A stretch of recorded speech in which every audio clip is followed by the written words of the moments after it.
আজ আমাদের নিবেদন জীবনানন্দ দাশের কবিতা শঙ্খচিল।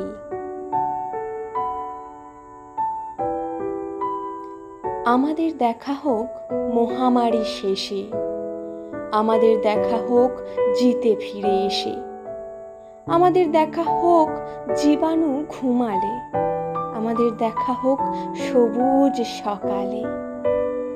আমাদের দেখা হোক কান্নার ওপারে, আমাদের দেখা হোক সুখের শহরে, আমাদের দেখা হোক হাতের তালুতে, আমাদের দেখা হোক ভোরের আলোতে, আমাদের দেখা হোক বিজ্ঞান জিতলে, আমাদের দেখা হোক মৃত্যু হেরে গেলে, আমাদের দেখা হোক আগের মতো করে, আমাদের দেখা হোক সুস্থ শহরে।